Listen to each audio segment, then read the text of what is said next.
ผ่านของไร่คุณเติบหลังออกเดินทางก็เจอกันอยู่ในป่าพุ่นเลยเนาะ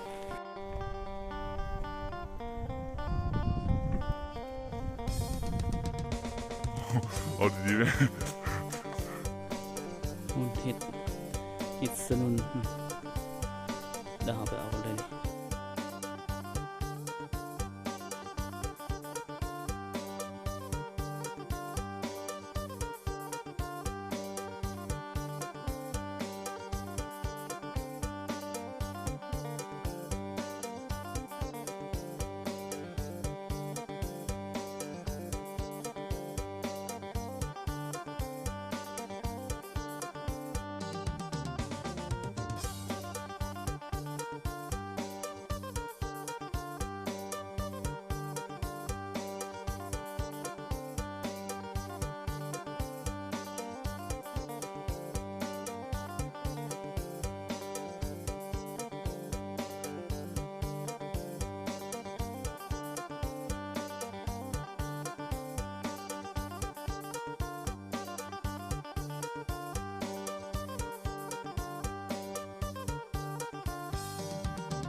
สองเลยก่อนเดี๋ยวพอ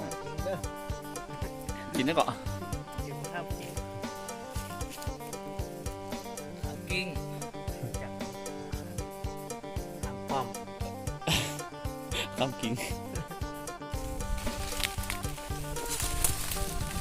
จุดภาพอันตอนนั้นเกินหนึ่งในคือมีหนึ่งเลยภาพมันอู้ยเต็มละเจ๊ละ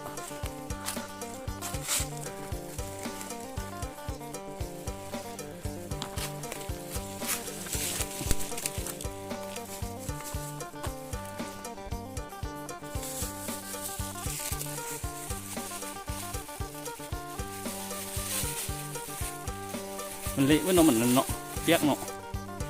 ตรงนี้ใช่ได้ฮะเดี๋ยวเลย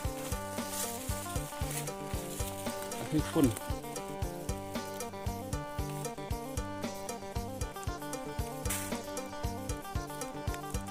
อยู่คนลมมันก็ง่ายเลยลมไปดิข้างล่างของเห็นยังบางทีเนี่ยใช่ได้ฮะเละบนดอกหน้าดอกยังไงตัวนี้เอาไปโกยครับดอกไงเลยนี่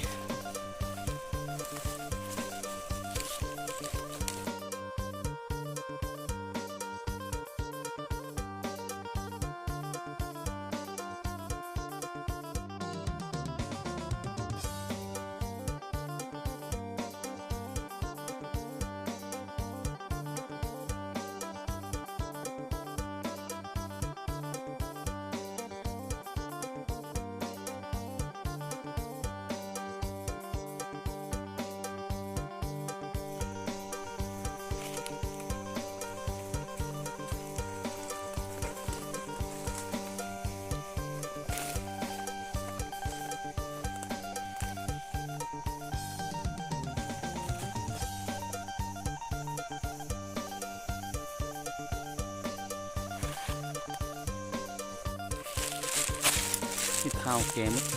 เป็นเอาเลยได้แล้วเตรียมเลยเตรียมเลยไปจนจุดเสียดายจังเสียดายจังคุณมีเนี่ยตับเดียวเลย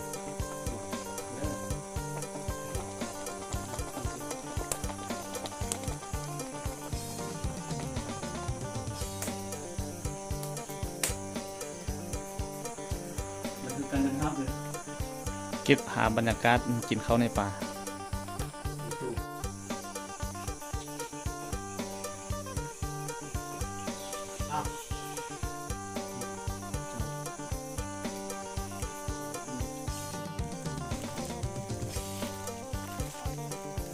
ส่วนผักกูดเห็นไปเลยนี่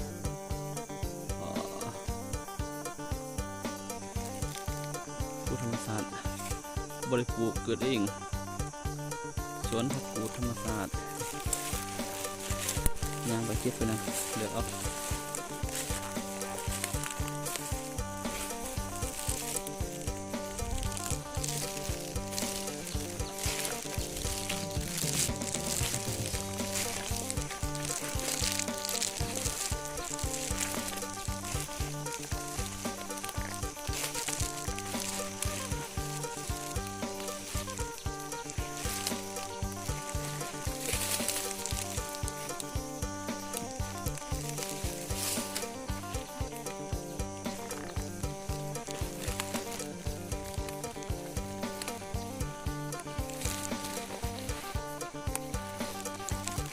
กูด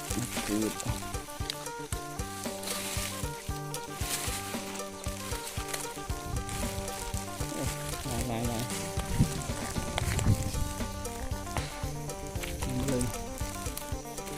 กินได้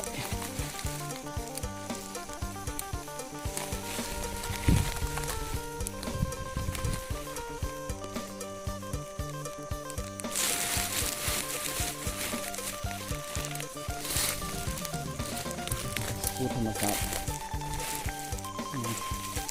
ดูนี่มันจะขึ้นเองลาย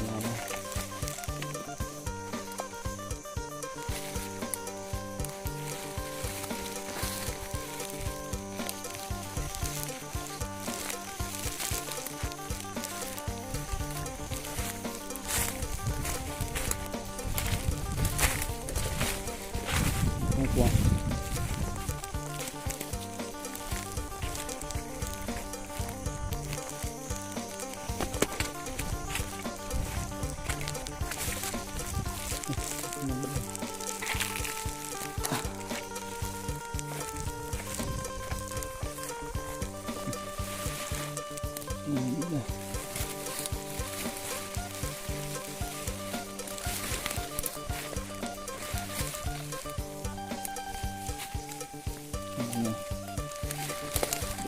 ใหญ่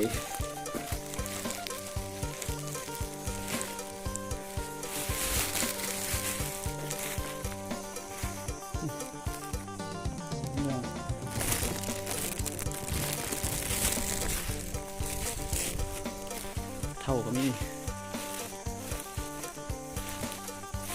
เท่า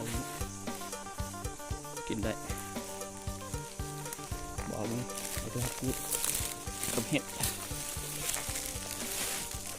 ลายแ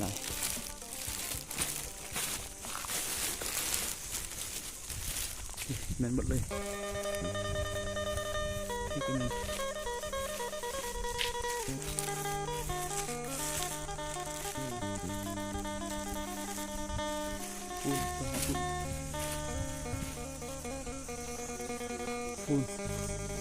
แม่นหมดเลยนี่ต้นฟูดปูธรรมศาสตร์เนาะบริปลูกมันขึ้นเอง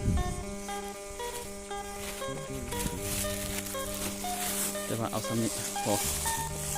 เราจะไปกินบ่ออะไรกลับมัน